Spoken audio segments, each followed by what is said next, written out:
Tonight, in California, a happily married couple is suddenly driven to the brink of murder by a horrifying supernatural force.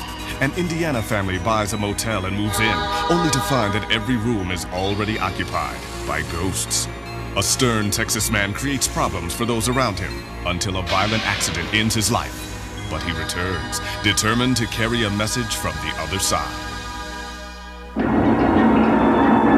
Reaching out from the world that lies beyond, they glide through the portals of our imagination. They shouldn't even exist, yet they've been seen appearing in the wink of an eye and vanishing in the pound of a heartbeat. Where they come from, what they want, only they know. They are beyond life, beyond death, and to some of us, beyond belief. But you are about to meet ordinary men and women who claim to have witnessed them, walked with them, even embraced them. Ordinary people who tell true stories of haunted lives.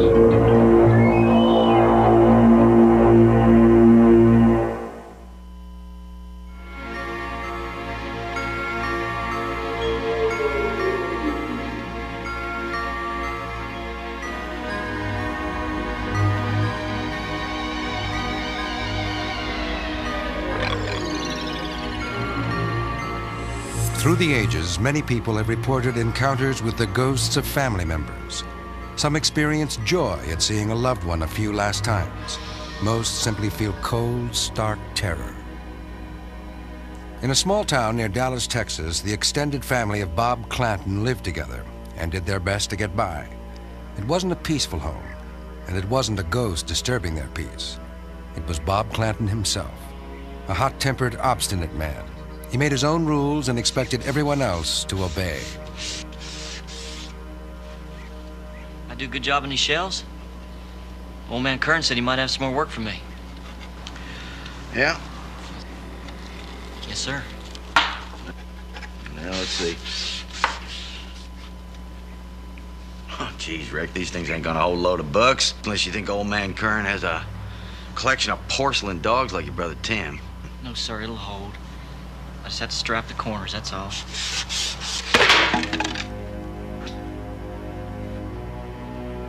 Doing this for your own good, Ricky.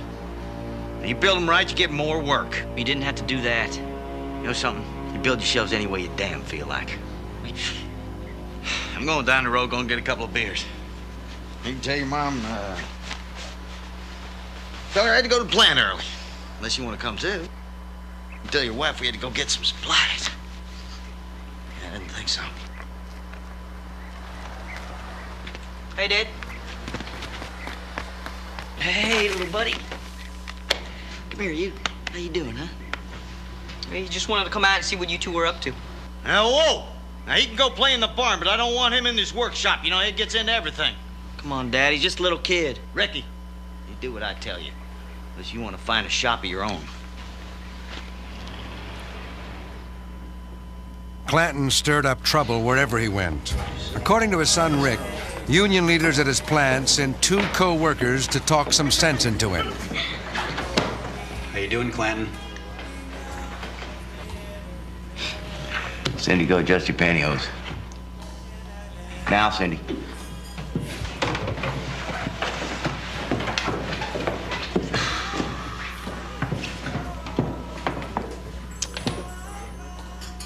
You've been putting your nose where it don't belong, Clanton. Me and the others, we ain't too happy about that. Ask me if I care. You're supposed to be representing the workers.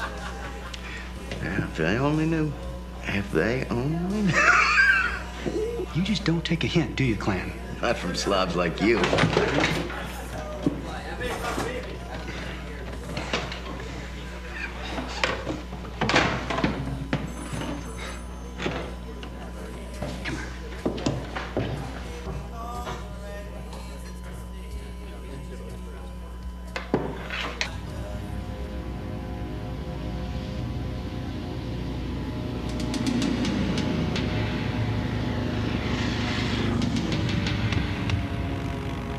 On April 3rd, 1989, Bob Clanton was riding home from work, taking his usual route.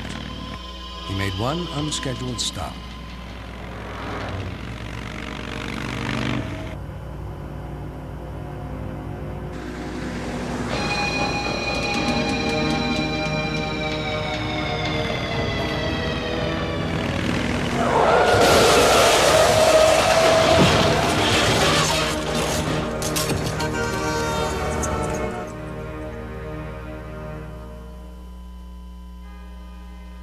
The family soon discovered how difficult it would be to put Bob Clanton to rest.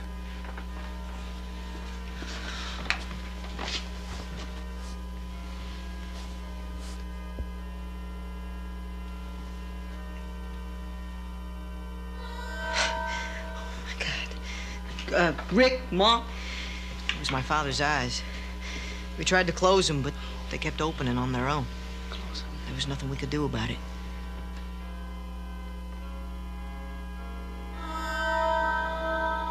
Bob Clanton was buried, but he was hardly ready to rest in peace.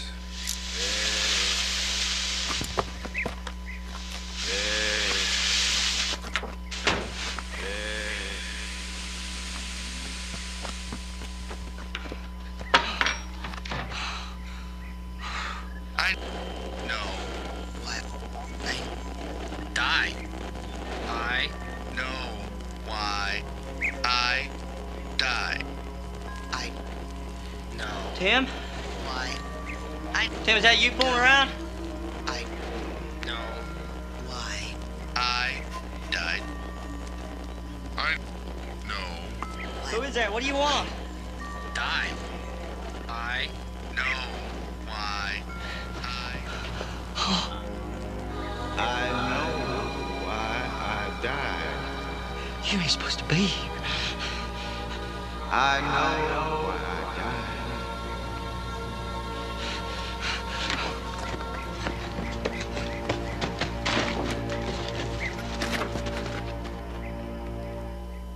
Clanton appeared several times to various family members. It was unanimous. He was no longer welcome. Look, I am telling you, we need professional help. A psychic. Otherwise, the old man's gonna make life more miserable for us now than when he was alive. Mama. Jackie, you take Christopher and me and give him something to eat.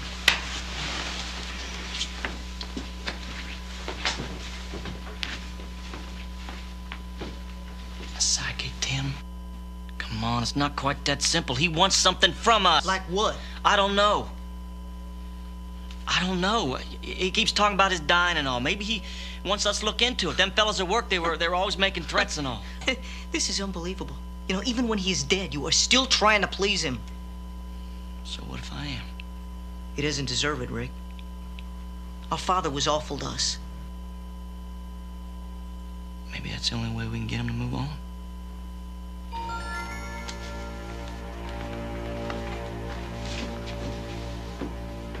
Rick tried to keep alive the notion that his father might have been murdered. He hit a dead end when the assistant county prosecutor refused to pursue the case for lack of evidence. There was no sign of foul play. It was busting me up. I felt like I was letting them down. And frankly, I was a little afraid of what he might do to us. Rick! Oh, man. Oh, my God. All right. We've had trouble with the pipes before. He's just trying to make it worse to scare us, that's all. Yeah, well, it's working. We need help, Rick. Now, I said no.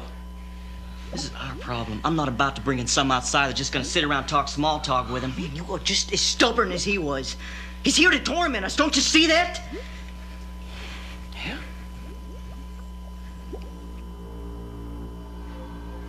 Rick went looking for the source of the problem, though he had a pretty good idea of what it was.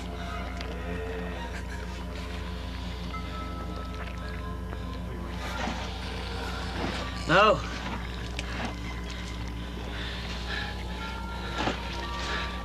You go away.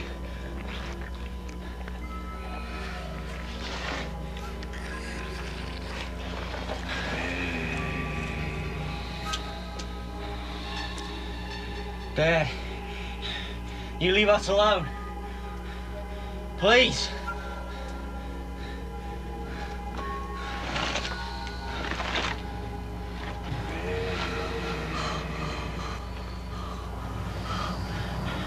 Please don't be here. Please don't be here.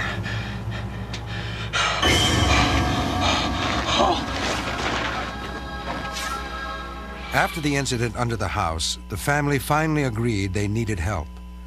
They contacted two renowned mediums from Dallas, Dwana Paul and Carol Williams.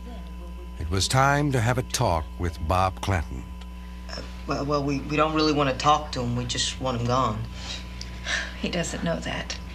He doesn't hear you. And I'm not sure you've heard him. Oh, no, ma'am. I heard him all right. Communication with the spirit world is difficult. He's trying to send a message. Maybe you haven't understood it. And that's why he's still around. Let's clasp hands. Close your eyes. Make your minds blank. Don't let him feel any fear. It's a negative energy that will push the spirit away.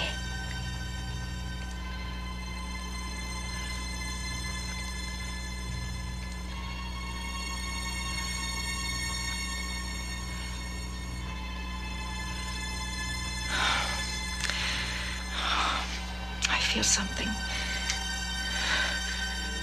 Pain. Great pain. Oh, no. Oh. I know why I died. What do you want? Rick, I know why I died. We gotta do something. No. The pain is his. All the pain he brought on people in his life. It's come back to him. I know why I died. Oh. He blames us. I know why I died. All the pain.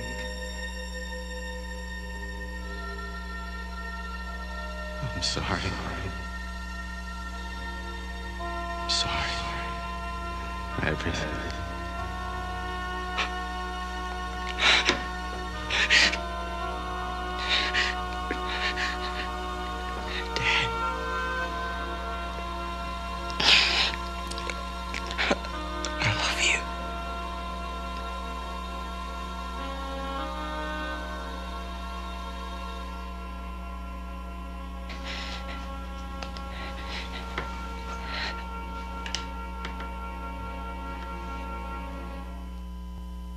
Rick and his son Christopher have had the most contact with the ghost of Bob Clanton.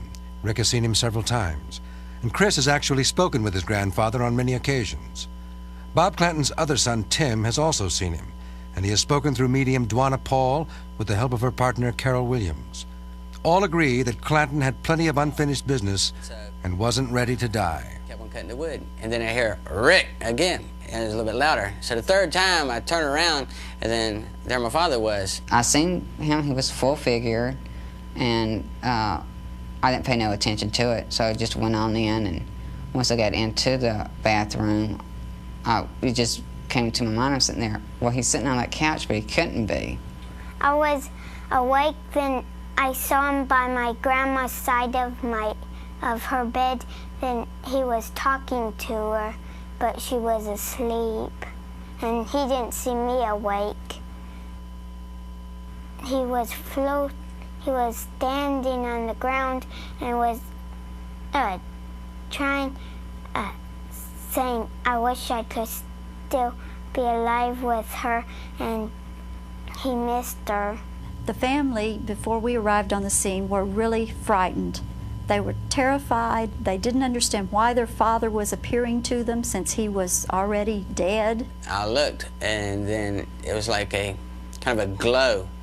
And when I looked over there into the corner, my father had appeared, but he wasn't standing or anything. It was levitated, and he was up right at the rafters. Well, we all have free will choice. Spirit has free will choice. So all we can do is convince them or try to convince them that there is a better place. If they're stuck, they need to move on to a higher place, a learning place, rather than stick around. And sometimes they refuse to go. Sometimes. Why did Bob Clanton refuse to go? Rick still believes he has the answer. He believes that he was deliberately killed. And so he came back so that we can find out who really killed him and get justice. He was always wanting things his way when he was alive. And he was always wanting to be in charge and take charge of everything that would go on. And basically it's the same thing after he's died. Of course, he's still wanting things his way. Now, I think that one of the main reasons he came back was to apologize to my mother for some of the problems that he's caused her and to apologize for the women that he went around with. There were things left unsaid, things undone, unfinished. The fact that he never said goodbye to the family, that he felt as if he needed to sort of finish that emotional side, that anger he had with them, to resolve a lot of things that were not resolved between them. And as he said to us from the spirit side, is they told me I had to get things straightened out on this side before I could move on. A supernatural force terrorizes a young couple when Haunted Lives returns.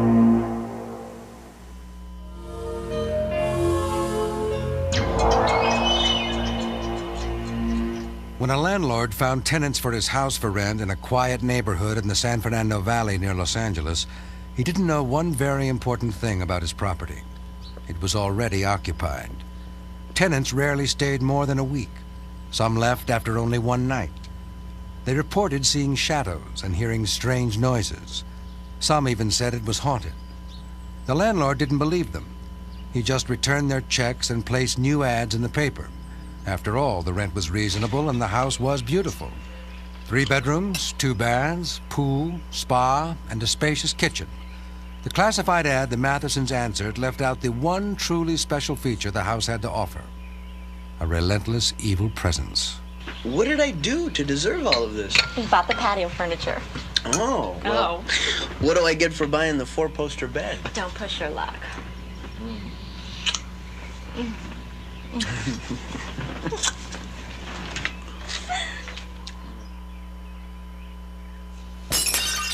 Damn it. What is it? What happened? What does it look like? Would it kill you to help me clear the dishes? Well, I'd be glad to help. I just... Rita, behind you. Well, you're always glad to help when the work is done, aren't you? When there's something to do, where the hell are you? Do you know how much work it takes to keep up a house like this? When was the last time you ever did anything, ever? Hey, I pay for this house. While you're sitting in your stupid art class, I'm out there busting my butt to buy you apples to sketch. I do the cooking. I do the cleaning. I do everything. For $50 a week, I could get a girl to do twice the work in half the time without all the bitching. And for another $50, I could get one who's better in bed than you.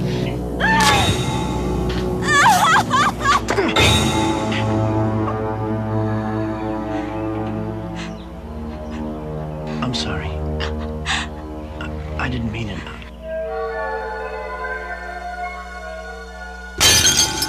I love you. Forgive me. I never want to fight again.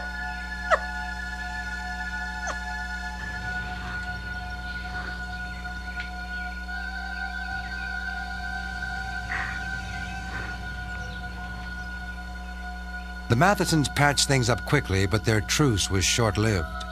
Their whole life changed. Once best friends, they became bitter enemies.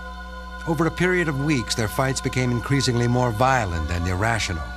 They were out of control and didn't realize it. Their relationship was crumbling, and the once happily married couple was on the verge of divorce. They couldn't understand how their relationship could have deteriorated so quickly.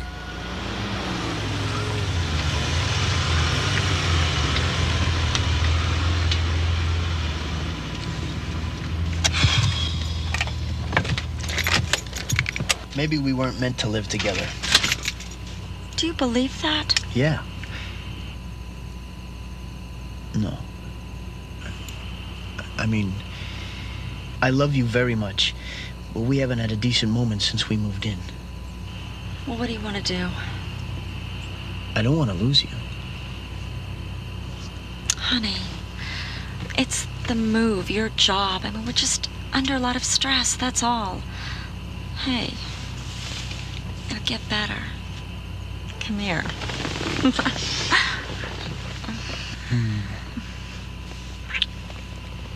What's wrong? I didn't leave the lights on. Neither did I.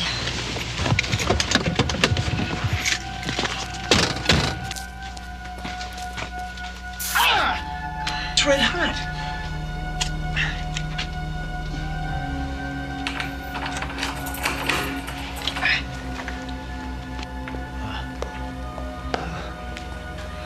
Oh, man.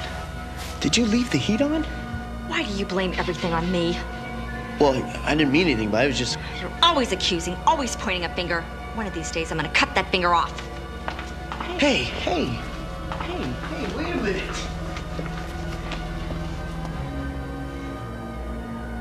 Great. Everything's rotten.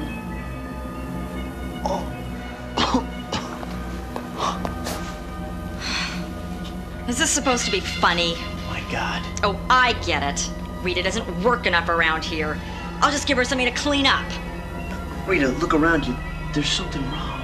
I'll say something's wrong. I've had all the crap I'm gonna take from you. You think this is a mess? I'll show you a mess. A bloody mess. Blood and guts and pointed fingers everywhere. Honey, don't let it do this to us. No more orders. No more complaints. No more blame. Rita, I love you. You mean more to me than anything. Every day I'm with you, I love you more. Come on, honey, please, just hold me. Please? Please.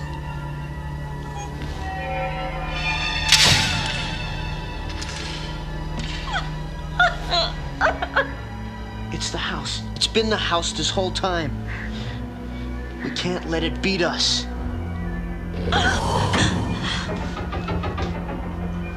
Get the door! Hurry! Hurry!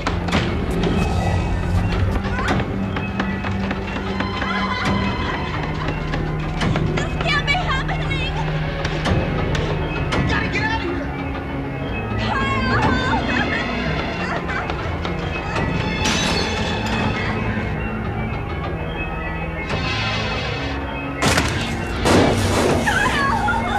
Oh, get out!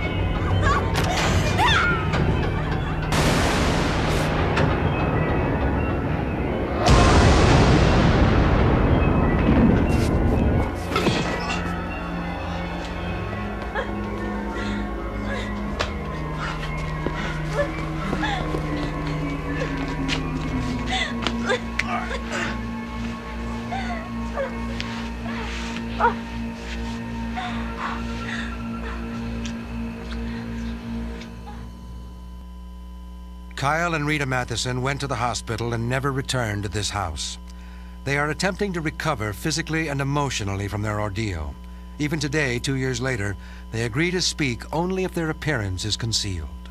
I still have a fear that maybe this, whatever this thing was, knows where we are, and they might find us again.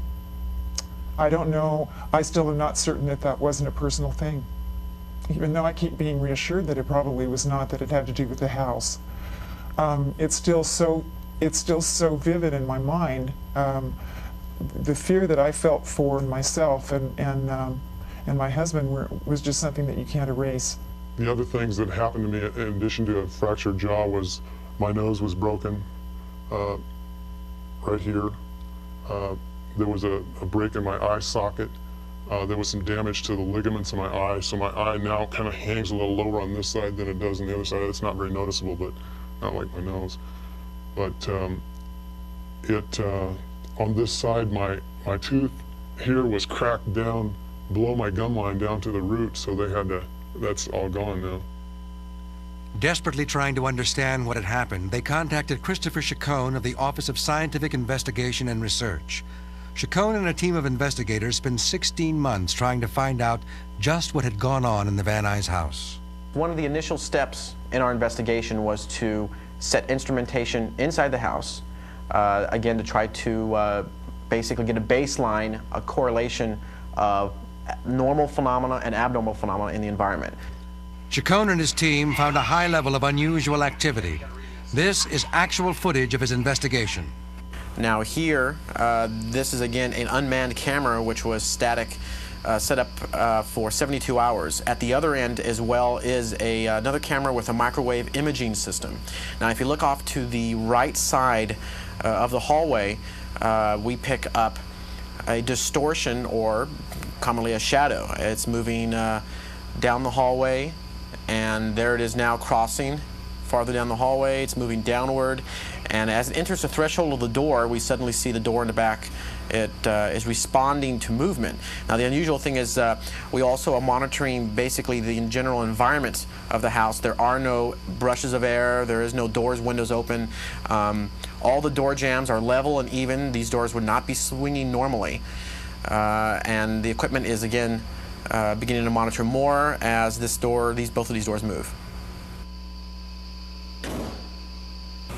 Okay, now at this point we have an unmanned static camera, night vision. Nobody is in the house for another 72-hour period. As we pick up the movement, as you see the roll of tape going across the floor, and then the case and the helmet movement as well. What's going to take place is basically some of the most remarkable footage that we've documented during the first beginning of this investigation. As you can see in a moment, doors and drawers, cabinets are moving. Our other instrumentation did pick up fluctuations taking place in the environment, background radiation fluctuations, electrostatic fields. In a moment, the vibration that's taking place, or the phenomena, we should say, is moving across the kitchen toward the camera. Now it's affecting the camera. We speculate on that because what you're seeing is an effect on the magnetic tape itself, and the fluctuations are continuing. After this was over, when we found the camera, it was severely damaged. We couldn't walk by each other without feeling this extreme anger toward one another, and there really might not have been anything specific that happened. There was a look that came over his face that was so terrifying to me, as though he could have walked into the kitchen and grabbed a knife and stabbed me to death. I could not say a civil word to anyone in my family. And when we'd leave the house, we would feel completely differently, almost instantly. The feeling of hostility was gone. There are hauntings that take place all across the country, all over the world, and for the most part they're harmless, and many people find them as being fun, actually, to have that type of phenomena around. But when you have a situation which is hostile and which can actually cause harm to the occupants, my advice to them is very simple: simply get out. If the spirits are angry and don't want you in that home, there isn't anything you're going to be able to do. There's nothing like someone going through an experience with you to make you close with that person. People say it happens in war. This was like a war. Next, a family falls in love with their new home, but the feeling isn't mutual.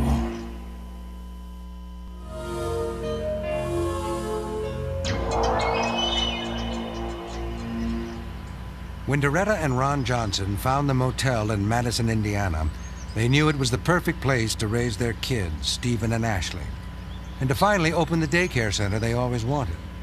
The old motel was going to be their dream house. It turned out to be their worst nightmare. How come you can't admit that this place is absolutely perfect, Ron? Because it's $64,000. Why are we even looking at it, Doretta? The real estate market is real bad right now. Not that bad. Look, I just don't want to get too excited over something I know we'll never be able to afford. I get the pink room.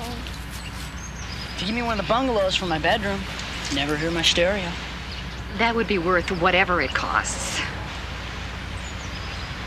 Our absolute limit is $25,000.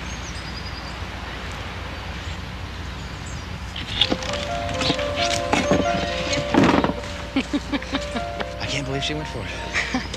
Sometimes dreams do come true.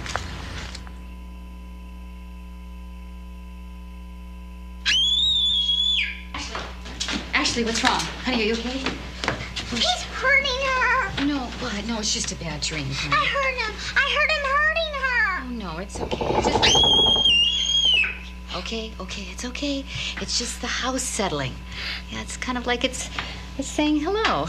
Okay? Okay. It's okay. Why don't you lie down here and try to get some sleep, okay? Yeah, there's Teddy. See you tomorrow morning.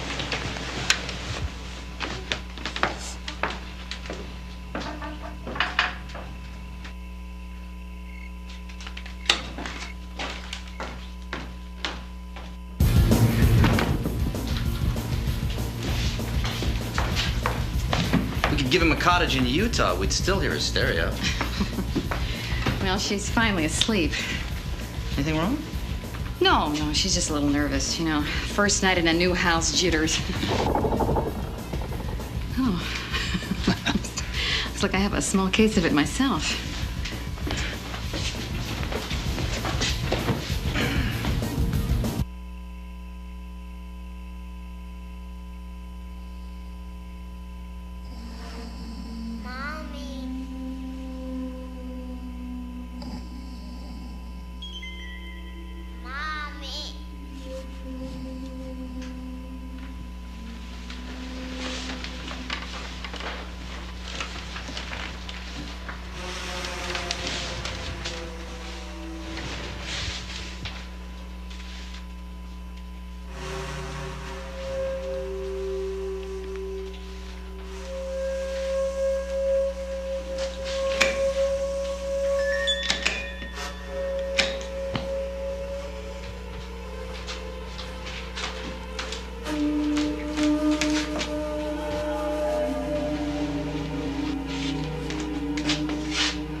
Don't you think you laid it on just a little thick at Grandma's? Those noises in the attic could have been rotting mummies from hell, waking from years of cursed sleep.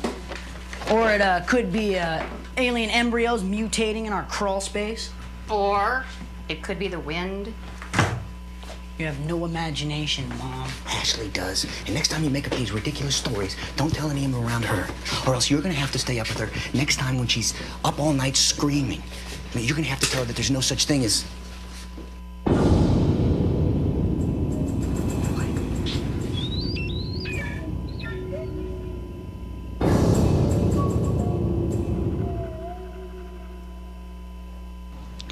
You were saying, Dad?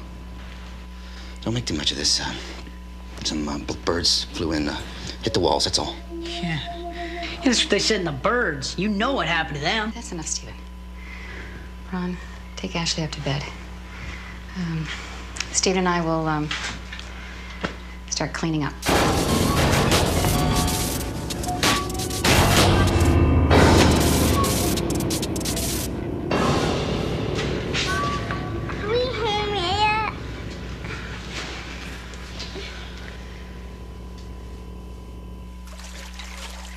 Steve was just kidding, honey. There weren't any ghosts.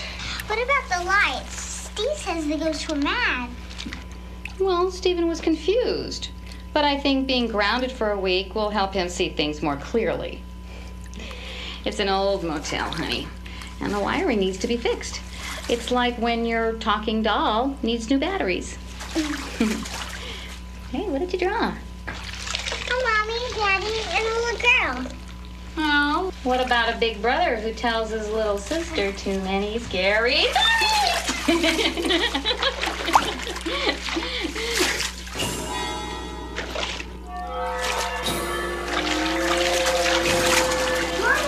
Oh my God!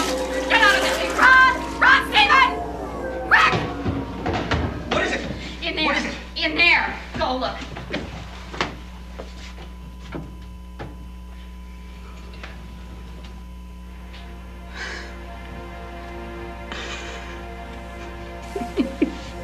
What's wrong, Mommy?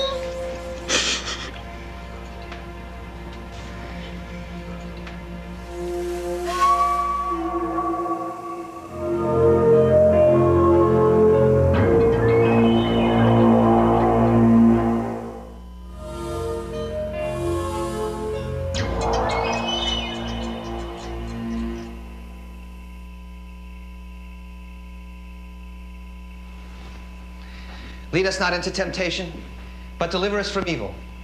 For thine is the kingdom, and the power, and the glory, forever and ever. Amen. I can feel the evil here. It's like a chill in the air. It is a chill in the air. Thermostat's busted. Stephen, unfortunately, this is all I can do. The rest is up to you. We appreciate it, Father. If I were you, I would check out the history of this house, but that's not all I would do. Another blessing? I would get the hell out.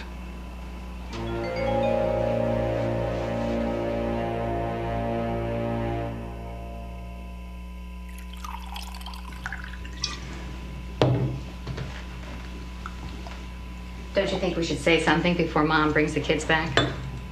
Say what? The priest was right. We can't leave. We can't have our family live. We can't have our family living on the street. And if we leave, that's where we go. Every penny we've got is in this place. So we sell it. I already talked to the realtor. Word's gotten out about our problems. I couldn't get enough to pay off the mortgage. If a guy drowned his daughter here, we should have been told. And would that have made a difference?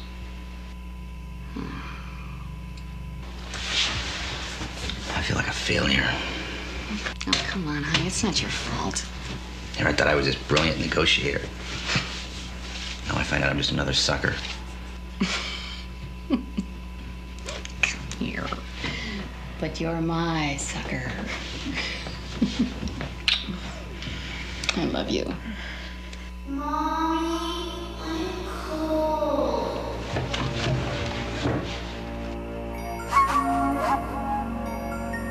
What are you crazy? No, it's just a little girl. She's scared. Let her join the club. Maybe if we help her, she'll leave us alone. Jeez.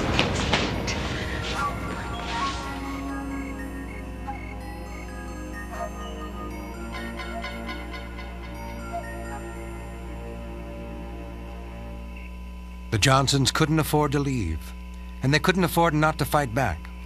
They contacted parapsychologists at the university who were intrigued by their story.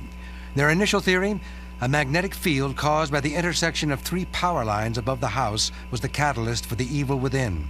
A team of experts would be arriving at daybreak. The kids are finally asleep. I'm glad someone can rest in this house. Thank God the parapsychologists believed us. I was beginning to think I was losing my mind. It's gonna be nice to turn the tables. Let's just see how the thing in this house likes being scared for a Doretta.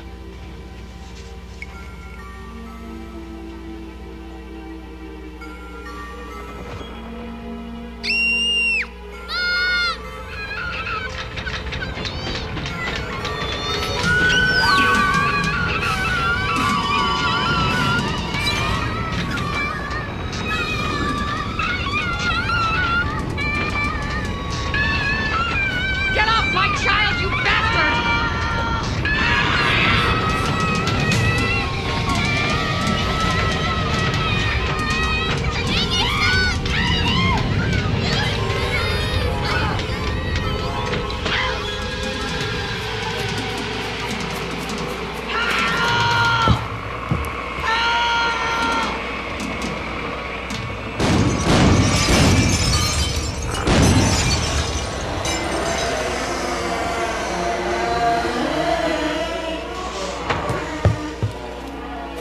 Run! Run! Stephen! Oh my God. Oh. Let them have their damn house. We're never going back. Oh my God.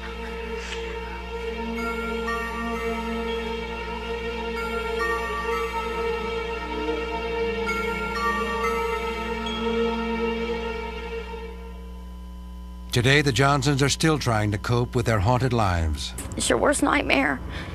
There's nothing that can hurt a mother worse than to see her children bitten and hit. And, you know, they look to you and they scream, help me, and there's nothing you can do. I got really mad and I screamed out and I just said, bite me, not her. And I just threw myself on top of her and was screaming for it to stop. And I could feel my arms, I had my arms on top of hers. And I could feel her arms underneath mine, and they were depressing, and I could feel it biting her. And when I raised my arms up, there was just these horrible bite marks all up and down her arms, and she was screaming and begging me to make it stop, and I couldn't. There's no way I could make it stop. It's one thing when I've got somebody I can actually see standing in front of me, I can fight. But when you can't see nothing, but you see indentions or bite marks and whelps and bruises all over your children, you know, and you see them being put there, but there's nothing there. You know, it's like, what do you do? The attacks on the family continued. I'd wake up with bruises, and Mom and Dad thought that somebody was beating me. I'd find bruises on my back, on my shoulders, on my chest, pretty much almost everywhere. I put them to bed, and that night I felt real uncomfortable, and so I slept in their room with them, and I slept on the floor. And when I woke the next morning, Ashley was standing over top of me, and she was straddled of my neck, and she had this huge butcher knife and had it shoved into my mouth. And when the blade of the knife had caught, I had metal braces on my teeth, and it had burrowed into the brace in my mouth, and it had stopped it.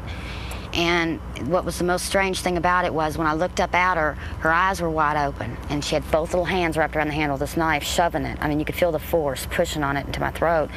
And when I reached up and pulled it away from her like that, I mean, it was just the strangest look on her face. It was as if she had been asleep and just been woke up, and she started screaming and crying. When the Johnsons moved, they thought they were safe, but they were followed. So we packed everything up and moved totally, probably about 100 miles away. And when we first got there, things were back to normal. But we were there probably 3 weeks, maybe a month, and things started happening at the house again. It was there. One of them were there. Other people saw it tearing my apartment up. Ashley almost died in a weird hanging. I mean, it couldn't be explained. He couldn't run. He couldn't get away.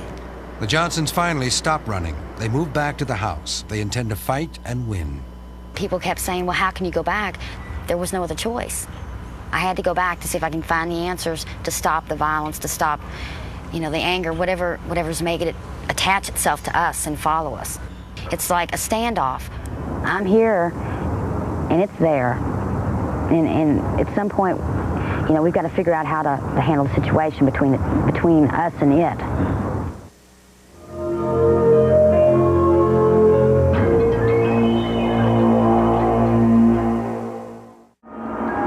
Tonight, we've seen 3 very different kinds of ghost stories. What compels these haunting events? Why do ordinary men and women experience such extraordinary things? All we know for certain is that there are many other tales to be told. Strange tales of haunted lives.